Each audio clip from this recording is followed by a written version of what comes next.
Welcome back, everybody, to another episode of Raven's Haven. Today, I'm going to be reacting to SCP-835 JP from the SCP Animation YouTube channel. Let's get into it.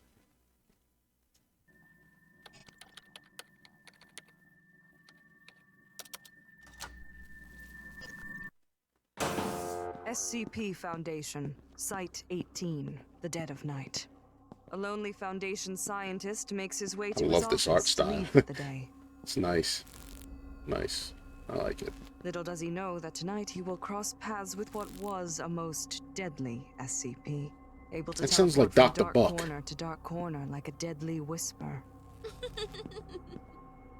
Oh no.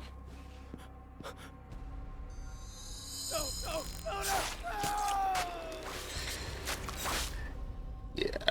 Why is it Japanese All schoolgirls that was left in her wake. got that was ring blood. thing going on?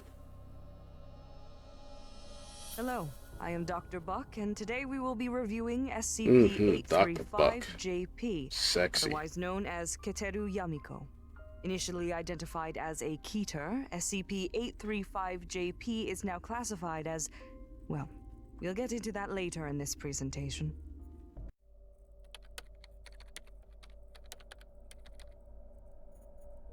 Due to its nature, containment of SCP-835 JP is currently impossible. In the event of a suspicious death of a Foundation employee allegedly involved with this object, Mobile Task Force Q3 Bonfire is to cordon off the crime scene and investigate. It is recommended that the deaths be disguised as unrelated incidents whenever possible, with consideration for the morale impact on surrounding personnel.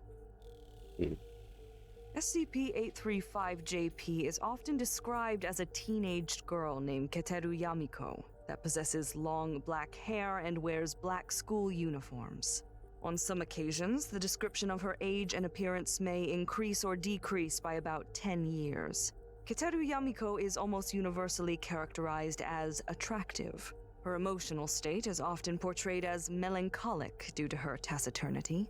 She avoids being seen at all costs, hiding in the shadows. Keteru Yamiko can teleport from one dark area to another, regardless of distance or obstructions. She utilizes this ability to approach, attack, and kill targets quickly with a large kitchen knife in her possession.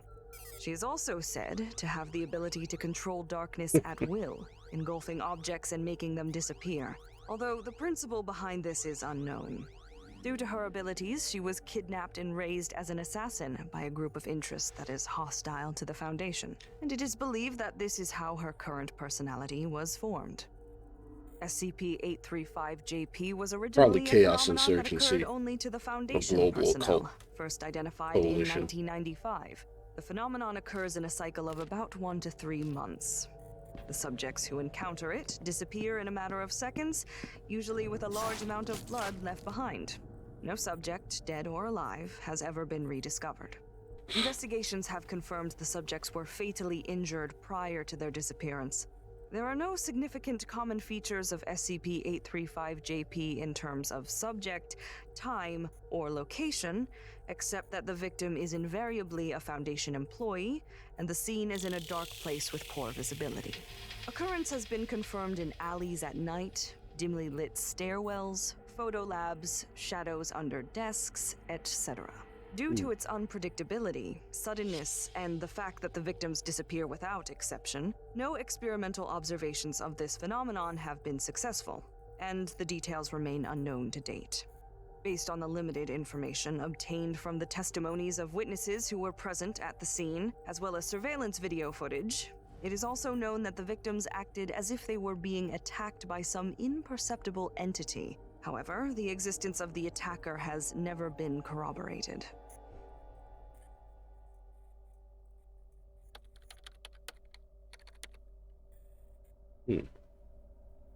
Several years later, a booklet with a hand-drawn anime-style girl titled Artist's Impression of SCP-835 JP was found on the desk of research assistant Edwards. After reviewing the contents of the booklet on the spot, it was discovered that the character in question had been given the name Keteru Yamiko. along with a set of attributes such as personality, origins, and abilities. The booklet was submitted to head researcher Ken on the same day. This led to the following conversation. What made you create Keteru Yamiko in association with SCP-835 JP? Boredom, I guess? I don't have much to do except wait for the machines to process the data. Lots of downtime here. How very diligent. But you didn't answer my question. Listen, I know it sounds stupid, but waiting for data to come in on some murder monster, I don't know. Sometimes it just helps to think of these things as a bit more normal, you know? And normal to you is an anime schoolgirl with a knife? Compared to most of the things here in the Foundation, yeah, I'd Yeah. say so. Yeah, damn Is real. this character, Keteru Yamiko, based on a previously established intellectual property? Perhaps an anime series or manga? I mean, it's kind of taken from several. It's a bit of a cliche, right? Killer schoolgirl, black hair, huge knife. And drawing this fictionalized version of SCP-835 JP helps you cope with its existence? It's something I can imagine at least. Otherwise, it could be anything. Ugh. Better the devil you know than the devil you don't. Interesting. I see here that you even wrote a backstory for it. You do know this could potentially cause a memetic hazard? Our Exactly. research into SCP-835 JP has been spotty at best. I was just goofing around. I don't really see what the big deal is. See, the big deal is that, like she just said, it could be a memetic hazard. By you giving it a form like that and giving it a backstory, it becomes reality. That really becomes its backstory. That really becomes what it looks like. That's why they're interviewing this guy. Because, like, either you know something about this, or because you did this, even if it's just a throwaway fanciful thing, you may have just given this thing more power. Or you may have given it a weakness.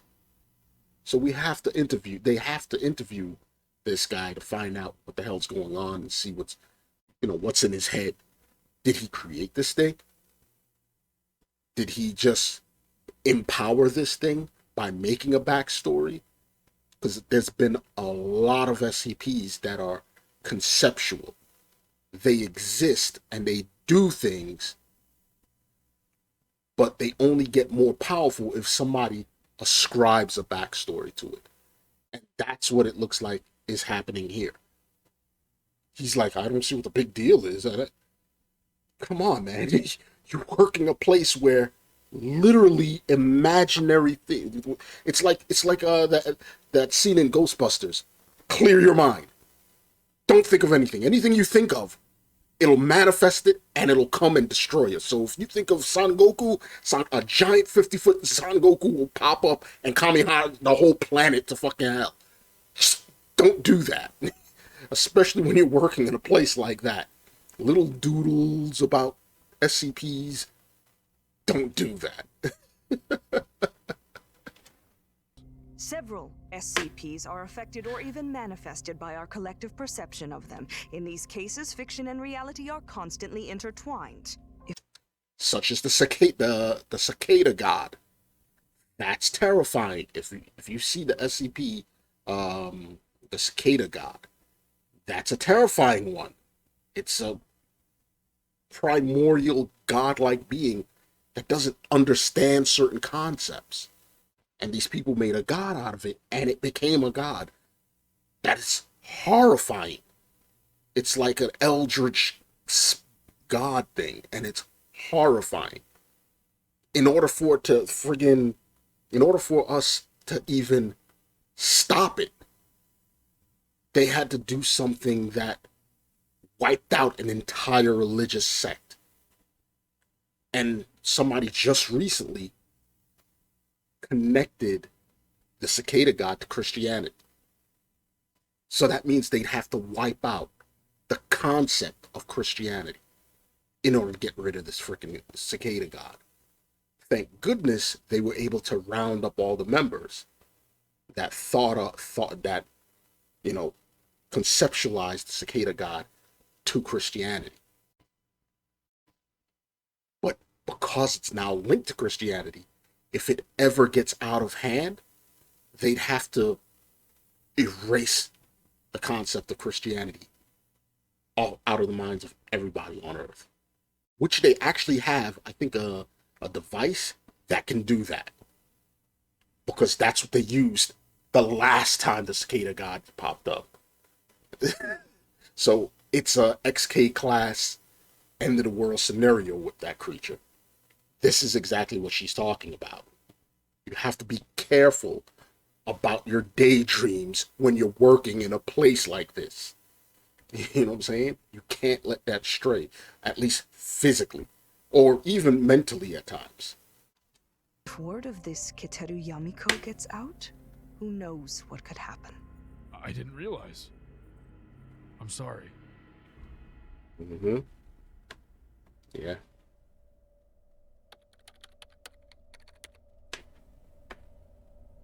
Since Incident 835, the phenomenon continued to stay inactive, defying its previous 1 to 3 month attack pattern. Due to this prolonged inactivity, it was speculated that the anomaly was influenced by the perceptions of the Foundation personnel. Dr. Sanders recommended and received approval to implement Protocol Idol 835, with the goal of embedding a shared perception of SCP-835 JP in the Foundation personnel. The Foundation opted to continue using Research Assistant Edwards' character, Keteru Yamiko, as basis for Protocol Idol 835. See, in some cases, it could work against the creature as a weakness, or perceived weakness to a certain degree. Which was already acknowledged by a significant number of personnel and proven to be at least somewhat effective at warding after SCP-835 JP. The importance of smooth and immediate transmission of information was pivotal. Its components were as follows. Firstly, all documents and information referring to SCP-835 JP were revised to make it easier for the viewers to associate them with Keteru Yamiko by including a detailed setting and replacing the object's designation number with a unique name. In addition, as part of a publicity campaign for staff, a large number of public relations magazines, supplies, common items printed with the character visual of Keteru Yamiko, which was designed by the Foundation illustrators, were widely disseminated at the facilities. Fictional novels, manga, animations with Keteru Yamiko as the main character were produced in sequence, and their viewing was recommended. Through these efforts, the Foundation has succeeded in making all personnel share the recognition of SCP-835 JP Keteru Yamiko in a matter of months, and no activation of the object has been reported since. Although these publicity campaigns are currently being scaled down, items featuring Keteru Yamiko remain in various facilities in order to maintain a certain level of recognition, and the Foundation regularly organizes creative sessions based on the theme of Keteru Yamiko. The last known sighting of SCP-835 occurred at Site 18, a small outpost in the Pacific Ocean.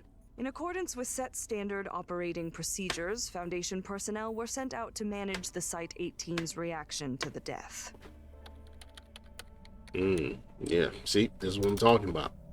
That seems to be a weakness. It deters it from even showing up. Experience with Keteru Yamiko? Well, I've been briefed on 835, Keteru before. I know of the comics or whatever, but I never paid them much mind. Those sessions are extremely important. She's pretty Only by cool actively too. participating in them are we to eradicate this menace. I know, but I never thought she would show up here of all places. Neither did Dr. Nelson, to be honest. Let's start at the beginning. Now, according to our data, Dr. Nelson entered the security hallway at 2135 to leave for the night. Is this correct? Yeah, that's correct. I watch every person come and leave. We waved at each other, like we always do. Or did.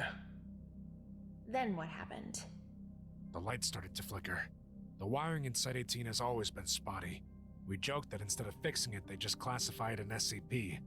Please try to stick to the events leading up to the attack. Right, sorry, Doctor. Anyway, he walked out of my view. I watched him on my monitor as he was about to exit. Then he saw something in the shadows and stopped. What was it? It was hard to tell. Little He was gnat staring flying right at around. it. It was like something was bubbling in the shadows. Then suddenly, I saw her. Keteru Yamiko. Yeah, it was like an optical illusion. She just popped into focus. But she wasn't like what she was in the manga. She looked tired. What do you mean? Did she look old? No, not old. She looked like she was on autopilot. Anybody who has read the manga always said she was this big goofball. Well, really, she's only like that in the training videos. In the manga, she's got a reason to be so goofy. See, she has a... I'm sorry. That's not important. What happened after she appeared? The camera feed cut out. When it came back, Dr. Nelson was gone. Keteru Yamiko was alone, standing in whatever was left of him. It was creepy. She just faded away after that. Now, this Dr. Nelson, I assume he was briefed on Keteru Yamiko? Surely he had participated in some of her related events. He was a level 3 after all. Yeah, he was the guy that organized them. He was a big fan of the whole thing. He even had a special pop of her made for his desk. Said it was for training purposes.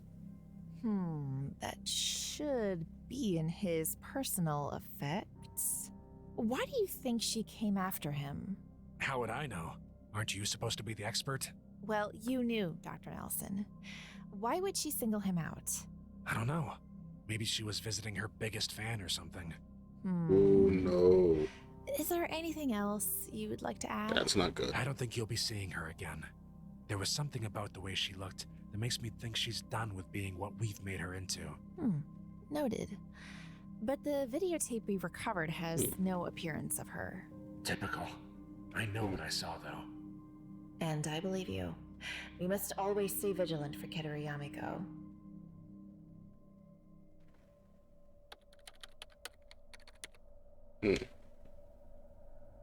SCP-835 JP is probably a manifestation of the instinctive fear that something threatening oneself may be lurking in the darkness.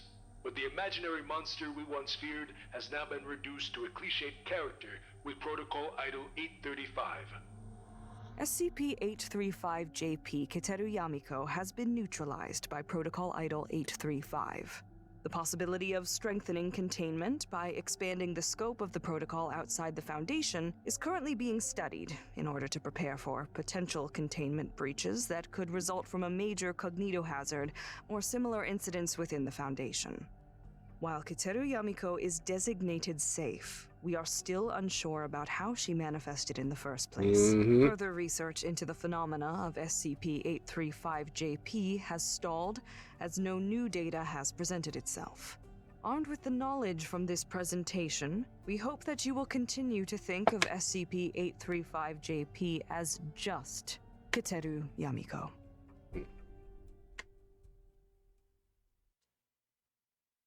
Wow. Well, just another example of, how a cognitohazard can function to either strengthen or weaken another cognitohazard or anomalous entity. But yeah, SCP Foundation. It's a wild and wacky place. Don't forget to like, share, subscribe. I'll put a link to the SCP Animation YouTube channel. I highly suggest you guys check out the entire playlist that they have. Their animation is amazing. The stories that they put it, the way they put it together, it's great. I love it. I can't say enough good things about that YouTube channel. So just give it a look, and I guarantee you'll love it just as much as I do if you're into SCP, the SCP Foundation. All right, have a great day.